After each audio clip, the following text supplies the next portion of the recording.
Hello there everyone! So today I'll be running through some basic breeding tips and a general rundown of breeding in Pokemon Sun and Moon. For today we'll just be looking at tips to help complete the Pokedex, so nothing about IVs, abilities, etc, but I might cover that at a later point.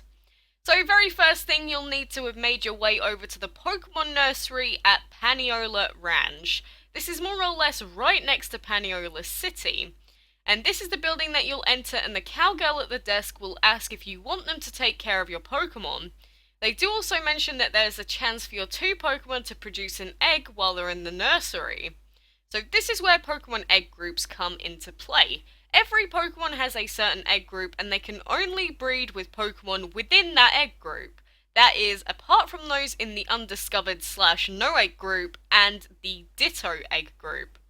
A website called Cerebi.net already has the listings for every single Pokemon's egg group at the moment.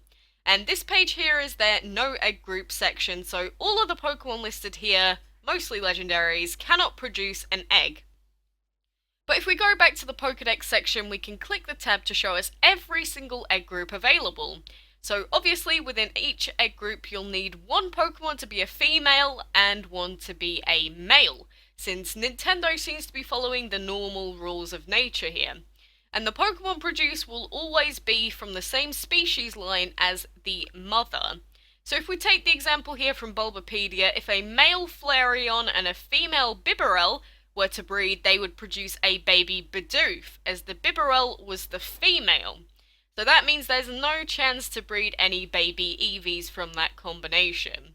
However, there is the way to avoid all the egg group, male and female stuff, if you use the Pokemon Ditto. I mentioned that there was a Ditto egg group, and funnily enough, Ditto is the only Pokemon in that egg group. But Ditto has the amazing ability to breed with any Pokemon that isn't in the no egg group, that sounds weird to say, and its own egg group, so he can't breed with himself. But this means that you can breed him with almost any Pokemon you choose to fill out your Pokedex pages really quickly. If you need a Litten, but got traded an Incineroar for example, then just breed the Incineroar with a Ditto and you'll get a baby Litten.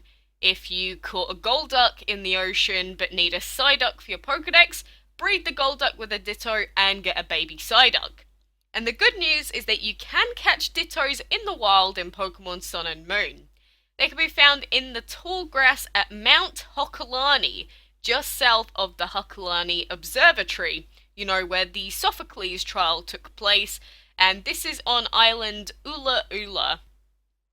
So their encounter rate for Dittos is 10%, and their catch rate is pretty low, so it might take a little bit of searching to find one. So obviously Ditto will breed with anything you want almost. However, if you really want to speed up the egg production, then there is a small tip that I can give you. Depending on who the original trainer is of the two breeding Pokemon, it can change how likely the breedable pair is at producing an egg.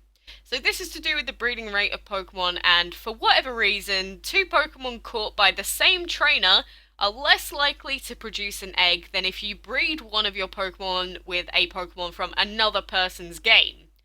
There is a small graph here from Bulbapedia that I will leave on the screen, so pause the video if you need to read through it all.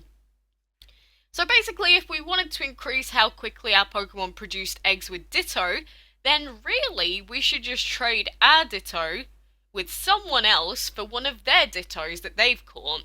So this is made extremely easy with the in-game GTS system. If we go to the GTS through Festival Plaza, then we can go to the Seek Pokemon section, search for a Ditto, and more often than not, you will find people offering a Ditto for Ditto trade, since they're trying to accomplish the same thing that you are. You can also deposit your own Ditto, wait a bit, and I almost guarantee that someone will trade for it within the first few hours. Now, when you breed this foreign Ditto with any of your Pokemon, there will be a 30% increase in the likelihood that an egg is going to be found. Pretty weird, right? But it does make it an awful lot quicker in the long run. But now, we've left the two Pokemon in the daycare center, but now what? Well, if you go outside, then there's another cowgirl next to a milk tank that will let you know how your Pokemon are doing in the nursery. If you run around outside the nursery, then eventually you should see this cowgirl cross her arms. So if you go and talk to her while her arms are crossed, she will say that they found an egg and ask if you want to take it. Obviously, you'd be saying yes if you actually intended to breed it, and then you can add that egg to your Pokemon party. But the amount of time it takes to hatch eggs varies depending on the Pokemon, since the amount of time taken to hatch an egg is actually based on how many steps your character takes. So for example, it would take 3,840 steps to hatch a Litten egg, according to Cerebi.net. So you just have to get on Tauros and run around for a while until the egg hatched, basically. And it does have to be in your party for the steps to count, so don't leave it in the PC and expect it to just magically hatch in there. However, there is a way to make egg hatching even faster. If you have a Pokemon with the Flame Body or Magma Armor abilities in your party at the same time as your egg, then it will halve the amount of steps required to hatch the eggs. So this is obviously extremely useful and will cut time down drastically. And the good news is that a lot of Pokemon found in the Whaler Volcano Park on Akala Island in Sun and Moon do have the Flame Body ability.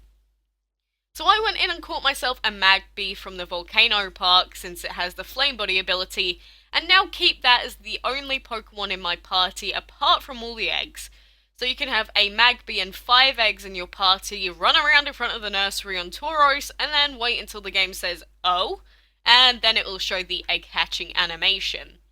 And that is pretty much Pokemon breeding and egg hatching in a nutshell. Obviously there's so much more I could go in depth about, but before I leave, I will say that there are a select number of Pokemon that require one of the parents to be holding a specific incense in order to breed the baby form of that evolution line.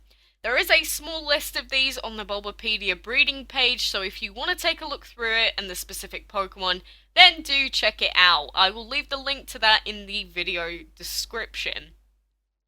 But this video has been way too long already, and I might have confused some of you or missed out some details, so feel free to leave a comment below if you need more help or have any other advice or tips to give out to players either getting into their breeding for their first time or are just looking to refresh their memories now that the new games are out.